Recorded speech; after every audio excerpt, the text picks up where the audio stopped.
We have an interesting episode this time around. Not much has been happening in news-wise in the term of products, but there has been quite a lot of developments when it comes to development. And who better to start off with than Nvidia? Now you may be thinking, with the huge demand for their 30 series cards, Nvidia would be looking to expand their production in that area. Seems logical, but that's where you're wrong, kiddo. Instead of focusing on their newest series with an unprecedented demand, the Green Team has opted to expand their GTX 1650 production. Wow! See, I'm confused for several reasons. The biggest being that it's not even the lowest spec card from this generation, but from the last generation. On top of that, Nvidia stated that the 1650 was undersupplied compared to the mobile counterparts baked into laptops, which you can still find plenty in stock. You know what else is undersupplied? One good thing to look at is how miners would react to this, or rather a lack of reaction. We have discussed in the past that miners will go as far as to buy racks of laptops just for mining cryptocurrencies. And if you look at laptops with the 1650s in them, as previously mentioned, they are still in stock.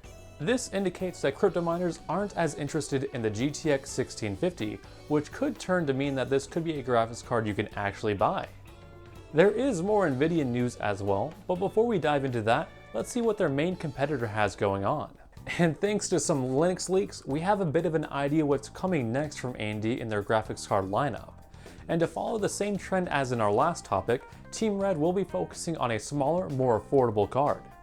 We don't have exact details about what is to come, no leaked benchmarks or specs, but with what little info we have been able to gather from the Linux kernel update, AMD's Navi 23 GPU will have 32 megabytes of L3 cache, also known as their Infinity Cache, which is a downgrade from Big Navi's L3 cache size of 96 megabytes.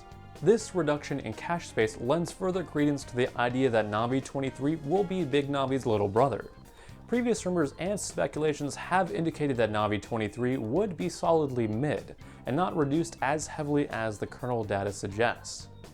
With all the info about smaller GPUs, you think there must be something big coming down the pipeline, right? Well, Nvidia has us covered.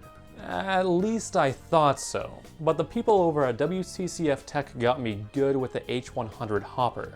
Good job, guys. You got me good to the point where I was writing about it in the script and was rereading it for that purpose, and then I noticed it was an April Fool's joke. In reality, there is nothing big coming up so far when it comes to more high-end graphics cards.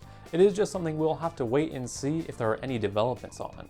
So make sure to subscribe and catch that news in the future. Back to something with actual legitimacy, AMD plans on increasing their supply of Ryzen 5000 series CPUs by 20%. When? Actually right now. You heard that right. AMD plans on upping their supply this quarter, and that's even after shipping almost 1 million units last quarter. TSMC either has freed up some space in their 7nm fabs, or they're just pushing their machines to the absolute max. And those fabs must be running at 24/7 at this rate. Looking at it, TSMC is booked when it comes to 7nm as well. Just going down the list, we have AMD with several Ryzen series, the Radeon cards, PlayStation 5, Xbox Series X, and so on. Who in Microsoft names their consoles? I don't get it. On top of the supply increase, AMD will seem to be focusing on their top-of-the-line CPUs with the 5950X and the 5900X. Of course, the other chips will see a bump as well, and fingers crossed this brings the price of these chips closer to something resembling MSRP. With a big commitment like this from TSMC and AMD, there must be a plan to alleviate this pressure, right? Well, there may be an end to this nightmare. It just may take a couple of years and $100 billion. TSMC plans on investing $100 billion into the new fabs for chip manufacturing over the course of 3 years. Obviously, this will not help anytime soon, but the idea of relieving pressure on all industries that require chips have given many hope. Again, this will not change anything in the present. Hell, you might not notice any changes for about 2 years, like the CEO of Cisco says.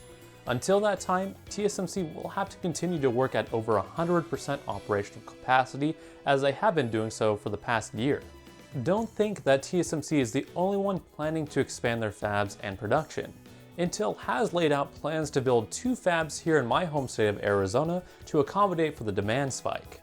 On top of that, Samsung is also investing $100 billion into their semiconductor manufacturing, albeit over a longer period of 10 years. And with that, that's going to do it for this week's tech-related Salt. Make sure to like the video, subscribe for more tech content, and hit that notification bell. Follow us on Twitter at tech_for_thought, and if video games are more of your thing, check out our affiliate, cultureofgaming.com, for all of your latest gaming news, reviews, and opinion pieces. See you next time.